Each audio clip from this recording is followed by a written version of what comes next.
Cronin, Israel Gutierrez, Frank Isola, and making his Around the Horn debut, Marcel Louis-Jacques. Huzzah! Wow. Welcome. Today, the hot San Francisco Giants, the red-hot Cincinnati Reds, the red hot Luis Ariz, although that is redundant, and this Dalvin Cook, DeAndre Hopkins package deal story. Let's go. I'm here too. Give me some points. Brandon, South Florida panelist pick by me. Getting points for just showing up. Marcel Louis-Jacques comes to us from Miami, Florida. He covers the Dolphins for ESPN's NFL Nation. Sacramento raised, Arizona State forged, and he's Cronkite School, so forks up. Also has covered college football and the Bills and the Panthers for the Observer. So that's about 10% of the league. He's got covered already. You guys are in trouble. Marcel, you've got 7 seconds. Tell us your life story. Leave nothing out. I mean, every barbershop debate, every living room argument, every phone call with my dad has led to this exact moment. So no nerves over here, All right, baby. no nerves, Like but you know how the show works, right? You get a mute. There it is, your first mute button. Let's go around the horn. We start with baseball. We're going streaking. The Cincinnati Reds, the hottest team in the majors. 9 straight wins, 9. And now in first place in the NL Central. And Joey Votto is back and bombing. The San Francisco Giants, a giant awakening. 8 straight wins. Yaz, walk-off splashing. What a way to win their 8th in a row. So it's the debate of the day. Which team do you believe in more? And we'll start with the rookie. Around the horn to Marcel Louis-Jacques. I think I'm morally obligated to admit that from like 2010 to 2017, I had a San Francisco Giants debit card. So I'm going to follow my heart here and say the Giants. The past decade, they've been synonymous with overachieving. So I don't really care what the analytics say, the WAR says, the advanced stats. I've been conditioned to believe that when my head says no, the San Francisco Giants say yes. No disrespect to the Reds. Good team, cool ballpark. Giants, better team in my opinion, and the better ballpark. That's a unmitigated fact. So the Sacramento native goes with San Francisco to start the show. Frank Isola, please. Who do you believe in more, Reds or Giants right now? Marcel, let me be the first to say I don't know what you're talking about. You have to be talking about the Cincinnati Reds. Here's a team that last year lost 100 games. If they win the division, and that's a weak division, first team in 123 years, that's a long time, to go from 100 losses to winning a division. The issue with them will be, because everything is close, when it gets to July, will their ownership and front office be willing to make a couple of moves to maybe add a pitcher? Their pitching staff, the ERA, is at about 5 runs per game, so that's not sustainable if you want to make a long playoff run. But right now, the Reds are a great story because we know all about the tradition in the 70s and when Lou Piniella took over in the 90s. This team has been nowhere. 1 playoff appearance since 2013 in a league where everyone makes the playoffs. We know the tradition from the 70s. Let me look at this panel. Courtney Cronin, Israel Gutierrez, Marcel Louis-Jacques. Nobody remembers that, Frank?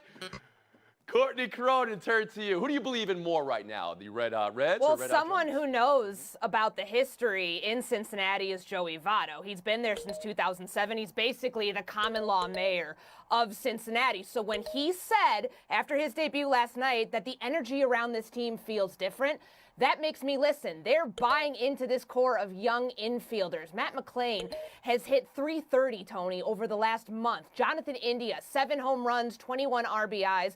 And then Spencer Steer, remember, they had that big gap out in left field. Him moving from first base to left field with Votto entering the lineup, homering in his debut. Apparently, that's all he does every time he has a season debut. That's the recipe for success for this team in the NL Central. It is wide open right now, wide open for the Reds to capture that title. And Israel Gutierrez, debate of the day. Who do you believe in more, Cincinnati or San Francisco? I love how Frank gives you the history of Cincinnati, but then gives you reasons why they can't sustain it, like that pitching staff, like the ERA that's second to last in the National League. So, yeah, my answer is the San Francisco Giants here. I'm with the other South Floridian here. Shocking. Look, they do it in a more sustainable way. They hit more home runs. They've hit about almost 30 home runs more than the Cincinnati Reds, which I understand, you know, getting on base is still a thing. But over the course of a season, it's not going to get you that many wins. And, again, it's about that pitching staff. You look at San Francisco and their bullpen, that's the way to get through July. July and August and maintain, that winning ways. And I understand Cincinnati already has the lead in their division, but you're talking about a close division already. You're talking about a San Francisco team that can take the wild card position. So over the course of the season, 1,000% it's the Giants. I solo back in. Yeah. Let me be the first to say Marcel brought up an excellent point about the Giants finding a way. Let's remember, a lot of people thought they were going to get Aaron Judge. And the one great thing about baseball is you don't have to go out and get the biggest free agent to become a contending team. Look at what Tampa has done. So the Giants have always been this team that knows how to put the right pieces together. And in a very good division, they could be the surprise. Did you just say I got to give Marcel a point? Well, if you got to give him a point, then I'll give him a point. But you're supposed to be a veteran here. I'll take those. Marcel, the only Giant on the roster right now who has that World Series experience. You know who it is? It's Brandon Crawford, man. Okay. Come on. Scoop of chocolate, scoop of vanilla. Don't waste his time. Okay. I didn't realize it, but we do have a South Florida rivalry now, huh? Fort Lauderdale versus Miami. And Israel. Marcel is totally out Miami vicing you now with this look. Impressive Crockett and Tubbs situation there for MLJ. We'll move on. Football now. 2 former Pro Bowlers are available this offseason. Actually, more than that, but 2 we'll focus on right now. DeAndre Hopkins and Dalvin Cook. They're both taking meetings, but no deals for either yet. How about Dalvin Cook telling Adam Schefter this week he could team up with Hopkins? They can go to one team together as a package deal, and it would be, quote, epic for the NFL, end quote. I've got 2 NFL reporters here with teams who maybe are interested. Courtney, the Bears, Marcel, the Dolphins. Marcel, we'll start with you. What are the chances the Dolphins land the Cook-Hopkins combo deal, and should they go for it? The combo deal, slim to none. There's no role for DeAndre Hopkins on this Dolphins team. They've already got Tyreek Hill. They've already got Jalen Waddle. They're both 100-target receivers, 1,300-plus yard receivers. How many targets could possibly go around? So no, but with $13.5 million in cap space left, there is a shot that they get Dalvin Cook. The only issue, they re-signed Raheem Mostert to a 2-year deal. They re-signed Jeff Wilson to a 2-year deal and drafted Devon Achane in the 3rd round. It's a stacked running back room right now, and they're more than happy to go into the season as is. So if Dalvin Cook wants to bring his price down, let's say $4 to $6 million, a little hometown discount.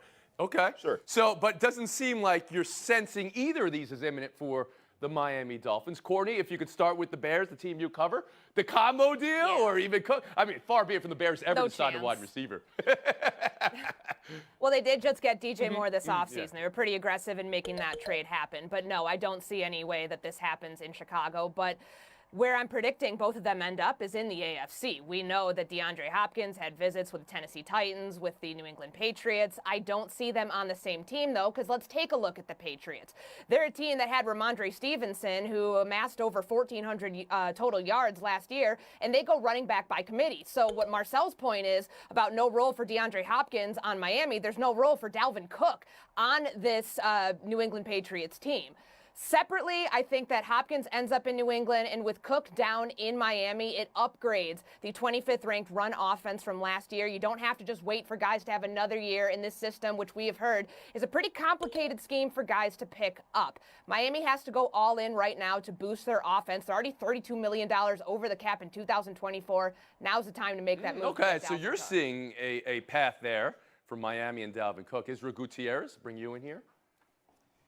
Certainly not for DeAndre Hopkins unless he's willing to take a major discount and come down here, because basically the Dolphins are looking for a number 3 wide receiver, and they're probably looking at a guy like Braxton Berrios more so than any sort of high-end or high-priced wide receiver. But when it comes to Dalvin Cook, I mean, it felt like that was sort of a missing element from this team last year. This Dolphins team is the breakaway running back. Raheem Mostert had some runs that looked like they were about to take off and get sort of tangled by the ankles there. And with Dalvin Cook, it gives you that game breaker, but with those other 2 running backs on the roster, he doesn't have to play every single down. So he can be a threat and stay fresh throughout the course of the season. That would be huge for the Dolphins, although it's not necessary for them to still have, high octane. I guess I think of Mostert as a game breaker, right? One of the fastest guys in the league. But the question is he going to be healthy all year? And then maybe running back by committee will work for Miami. I'm going to bring Frank Isola in here on the idea of a combo package deal, a happy deal here for both Hopkins and Cook. Nah. I mean, unless they want to take massive pay cuts. Dalvin Cook in Miami would be good. But if I'm DeAndre Hopkins, I'm sitting back thinking, all right, I'm flattered that you think the 2 of us would be great together. I'm an independent contractor. I've only played 19 games. You the last would two think that way, seasons. Frank, Yeah, yes. it's been a bit dysfunctional, the two places I've been. I need to go to a stable environment and kind of reinvent myself to some degree. I think that's one of the reasons, even though the quarterback situation in New England isn't great, I think for him it's still a good situation. Corny back in. Dalvin Cook said on Adam Schefter's podcast that the money will come. He wants to raise a Lombardi trophy. I covered him for 5 seasons in Minnesota. He Oh, there it is. Okay. He played his first fully healthy season last year. He had shoulder surgery this offseason. So the version of Dalvin Cook that the Dolphins could get would be one that could fulfill that 3-down back role. We know he's a dominant rusher. The home run hitter is what they like to call him. And he can be the check down option for Tua. He can help in pass protection. There's so many ways that he can affect this offense. You're liking this that if move. you're Miami, you have to go all in to try to make this happen at some point. Doesn't have to be now, but in the future. All right, Marcel Louis-Jacques, you just heard Courtney Cronin. Miami has to be all in. This is their window right now. Are you buying it? Did she convince you? Oh, she's absolutely right. Before they have to pay a quarterback, this is your time to make these crazy roster additions. Add the talent first, worry about the fit later, but the money's got to be right. And also, breaking down what he said, it's going to be epic if he and DeAndre Hopkins can team up. Is it any more epic than teaming up with Justin Jefferson, who he just spent 3 seasons with? I think that's a better end than anything that he's going to form with. Nice last words. The Giants should shine. The Giants should bring in Dalvin Cook. There's Frank. And there's the New Yorker we know, bringing New York into a discussion. All right, that's fine. Frank, the Couldn't let it go. independent contractor of this here program. Cronin 17, Gutierrez 9, Louis-Jacques 27. But the points get tougher in by yourself. And Frank, I stole 11. We'll be back in 2 minutes. NBA now, and I want to get your take on a report from Jake Fisher, Yahoo Sports, that the Portland Trail Blazers are considering preparing a package to make a deal with the Miami Heat for Bam Adebayo. This is not sending Lillard to Miami. This is Operation Improve around Lillard. Even though some think it might be going the other way, let's consider Portland's perspective here. Could they send the number 3 pick to Miami? Could they bring in Adebayo, keep Lillard happy? Frank, from Portland's perspective, what's the play? Trade number 3, build around Lillard, maybe Adebayo, or trade Lillard and rebuild the franchise? Considering his age and the contract, it's time for Damian Lillard to move on. I get it. Just like Kevin Garnett when he was in Minnesota, had to be convinced he was a loyal guy. The best thing that happened to Kevin Garnett was getting traded to Boston. The best thing that could happen to Damian Lillard is getting traded. Remember, he doesn't have a no-trade clause, but he's talked about teams like Miami or Brooklyn, and I think the Portland Trail Blazers would play ball with him to an extent to trade him to one of those Well, teams. you're selling this report today, the idea that Portland might be trying to keep him happy They and get love Adebayo. Bam Adebayo in Miami. They were close to winning a championship. Why would they get rid of Bam Adebayo? I'm not doing that. No way. Marcel? Yeah, I mean, Dame is like that guy stranded on his roof during a hurricane waiting for a miracle. God is sending you a helicopter. Get out of Portland. You get points for loyalty. You got paid for loyalty. But nobody is asking you to go to the Celtics or Sixers. Go to Miami. You can still win without people looking at you like you just joined the Prime Warriors. He's sending you a helicopter, Dame. I'm begging you, please take So it. you're selling this idea of Adebayo to Portland to play with Lillard in Portland. Israel, what should Portland's play be here? Well, this is the play. I mean, when he said on a podcast, hey, Bam's my guy, I'd love to play with Miami, Portland says, fine, we'll just bring him here. Now, the problem is your trading partner is never going to do that. Like, if you send Jimmy Butler and Pat Riley the number 3 pick, they're just going to throw it right back at you and say, no thanks, we'll keep Bam. So, yeah, this is Portland trying to do right by Lillard, but it feels like a last-ditch effort where he's going to say, oh, none of that worked. All right, let me get out of here. Courtney Cronin. Lillard has been loyal, Tony, but he's also been pretty vocal that he does not want to be part of a rebuild. Think of the players that might be available to them at number 3 should they stay there. Scoot Henderson is 19 years old. Brandon Miller is 20 years old.